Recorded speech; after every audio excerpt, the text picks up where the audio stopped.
The border for the Toronto Raptors, who led by as many as 24 and take a 20-point lead into the halfway to closing out the series here in Game 5. Welcome into the American Express Halftime Report. Jason Terry, Ryan Hollins, I'm Matt Weiner. Good to have you with us. Guys, before you could blink, it was 22-3 Toronto, then it was 25-5 Toronto. Orlando couldn't make shots, 6 of 19 from three-point range, and that's after a good second quarter. Just a disaster if you're the Magic. Vucevic and Aaron Gordon both in foul trouble. Nothing has gone their way here so far. Yeah, nothing's gone right. But for championship contending teams, watch the Toronto's Raptors. Watch their demeanor. Watch how they've come out tonight to really put this team away. That is the type of disposition that you want out of a contending team. They know they can get these guys out of here and they can get their rest, and much needed so, because they're going to have a tough next round. Man, absolutely, man. You don't play around in elimination games. But when I look at this Raptors team, top to bottom, they're arguably the most versatile and most equipped team in the NBA. And the one thing you got to love, man, is just their activity tonight. They're flying around. They're covering ground. They're talking, communicating. And, Jet, as you know it, man, half the defense is just being ready. So check this out here.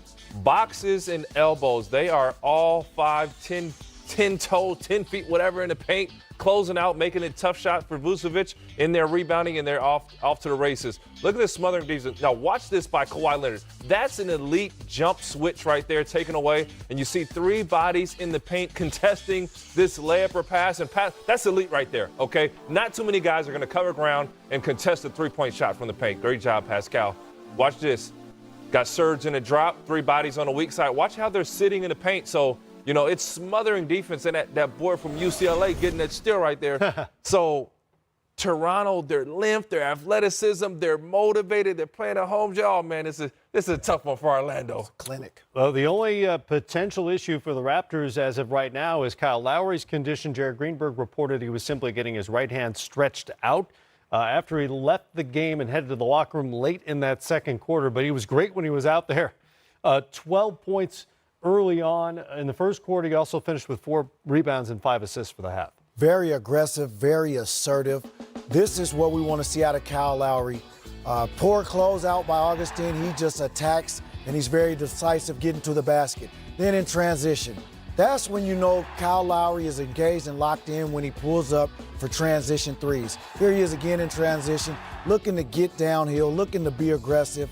Right here, he relocates, gets to the corner, knocks down another big 3. So a very efficient first half for Kyle Lowry, 12 points, 5 assists, and 5 for 9 scoring. So he's being aggressive, but he's still facilitating, getting his guys involved. When you got Pascal Siakam with 12 and Kawhi Leonard with 14. So the production is balanced, it's well spread out. They led by as many as 24. Lowry is plus 28 for the time he was out on the floor. Kawhi Leonard's plus 31. It's only halftime.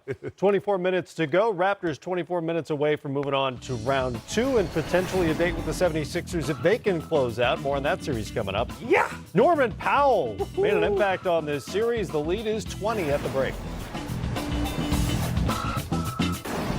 Joel Embiid dominated Game 4. He was a game-time decision tonight for Game 5. The decision was yes, thank you.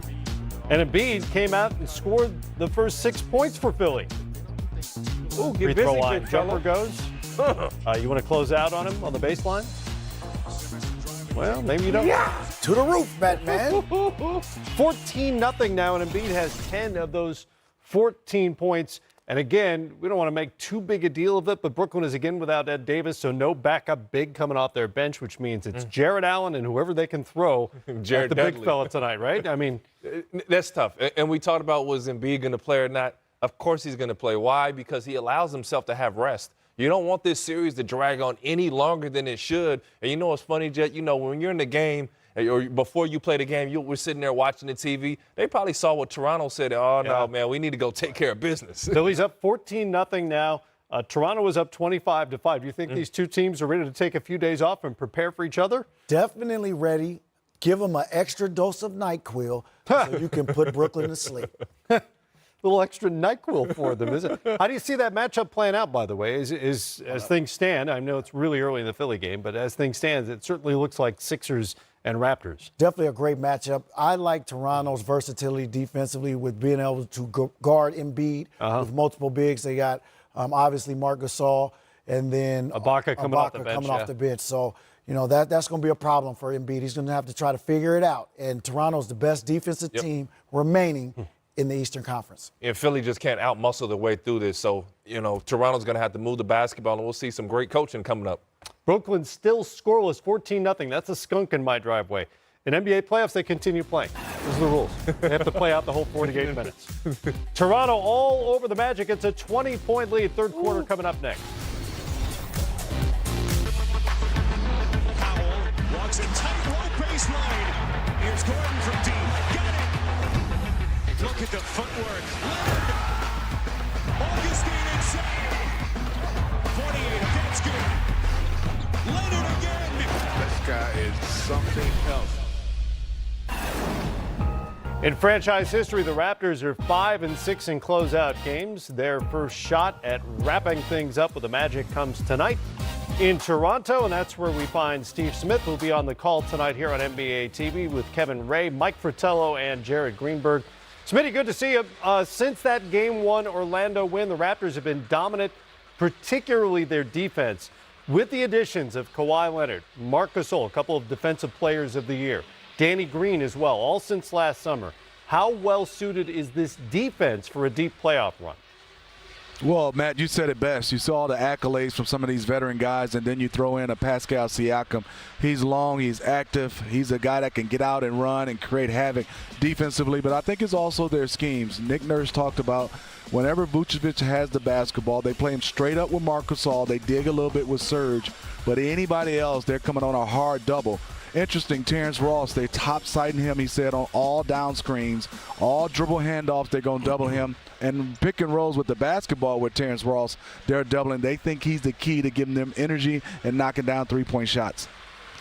Smitty is Jet. Hey, can Orlando do anything similar to what they did in Game 1 to try to extend this series and get this thing back to Orlando? Jet, great question. Steve Clifford talked about turnovers. He said, we can't turn the basketball over. They're so good defensively. We must get shots. And he said he thought rebounding, especially in Orlando, they gave up so many second chance points, especially in Game 4 on the offensive glass for the Toronto Raptors. So he said if they could rebound, not turn it over, and obviously they want to hit some shots, but they also want to keep the pace down. They want the games to be close into like 100, 105, no more than 105. He feels they have a chance if they can do that, Jet. Smitty, what does this team need out of Kyle Lowry? We've seen who Kawhi is. We've seen Pascal. But who does Kyle Lowry have to be for the Toronto Raptors to have success? You know, Ryan, I think for this series, I think you can play this way. But I think going further on, they need all-star Kyle Lowry. They need a guy that can come out and put his imprint all over this game. And we know he's going to give that effort defensively. I'm not worried about that. He's sharing the ball well. But, Ryan, you said it best. What do they need from Kyle Lowry to ultimately get to the Eastern Conference Final and get to the championship? I think they need all-star Kyle Lowry's offense, and I think they need him to be confident on that side of the ball on the offensive end. A moment ago, you mentioned what Toronto was doing defensively to Nikola Vucevic. The Magic All-Star has averaged just 12 points and shot under 35% so far. Is it a matter of Toronto just making the decision they're going to take him away and Orlando's going to have to adjust, or is there something Vucevic can do to produce a little more and help the Magic survive tonight? Matt, Steve Clifford talked about that they don't really run plays for Vucevic. They like him to just duck in to play basketball. But they said now they want him to go quick. They're going to try to move him pick and rolls, maybe have him come up higher against Marc Gasol on the post and have him faced up a little bit more. But they just want Vooch to be Vooch. If he's going to have double teams, collect the double teams, kick out, he's making the right passes. He said they need to make shots, the wing guys, for him to loosen up the defense, for him to get loose down on the block. Smitty, if you're Orlando, what's more important for them? Is it Terrence Ross getting off to a good start, or them getting out in transition where they were so effective this season? What do they need to do to have success? You know what, Ryan? We haven't talked about Aaron Gordon. Aaron Gordon is a guy, they're not double teaming. So I think Aaron Gordon, he has played solid. He's played his averages in the regular season, but this is where in the playoffs, as you know, Ryan, and Jet knows this, they need him to have one of those games. He need a 24, 25-point game, rebounds, knocking down three. He has shot the three better on the road, around 71% versus at home. I think they need Aaron Gordon to have a big game for them to win this one. And Aaron Gordon was big in Game 4, but it wasn't enough. We'll see if they can turn the tide tonight in Toronto. Smitty, we'll see you at the top of the hour right here for the broadcast. Appreciate you guys. All right, time for winning ingredients presented by Papa John's. Toronto has found the formula for shutting down the Magic offense, holding them to 91 a game on 39% shooting. And guys, since Game 1, Orlando has shot just 26% from three-point range. Here's Toronto head coach Nick Nurse. Nick, Mike Grange from Sportsnet. Any particular points of emphasis based on, I mean, as well as you guys played defensively, is there anything that jumps out you're still trying to tidy up? I think they had like 13 open threes or something like that. They missed a bunch of them, but. Well, I think the main emphasis tonight is to try to do it over the course of the 48 minutes. I think, you know, from watching all the other series, or teams have 3 wins already. You know, the Celtics took maybe the lead for the first time with about 4 minutes to go. Detroit was up 12 last night. Utah didn't go away, on and on. So I think, I mean, there's nothing specific, Michael. I just think that, again, we need to do some of the things we've been doing really well, which is get our defense set up. Transition defense has been great. I think that'll be an early indicator of if we're engaged in wanting to play the same type of defense we've been playing. I think we've been excellent at keeping the ball more under control. But when it isn't under control, we've been excellent at helping each other. So nothing outside of pretty basic stuff, you know, with effort and that, again, understanding that it needs to be done over the full 48 minutes. Anyone else? Doug. Yeah, Nick, Doug Smith, the Toronto Star. You've been able to turn them over at a much higher rate than they're used to giving it up. Is that just your length and quickness, or to what do you attribute that? Well, yeah, we've done a really good job, Doug, of getting our hands on a lot of passes. Just deflections has been way up. But I just think that most of that starts with really good ball pressure. I think we're speeding them up a little bit in the half court, a little bit more than they're used to. And, you know, when you're sped up, it gets a little harder to make plays or see the next play. And again, I think we're covering up maybe what looks really, you know, like the first option looks good and we cover that one up, and now you're going to option 2 or 3, and then you're maybe a little bit, your decision making's not quite as good. But yeah, our length and stuff has a lot to do with it too. John. Nick, John Dedden, OrlandoMagic.com.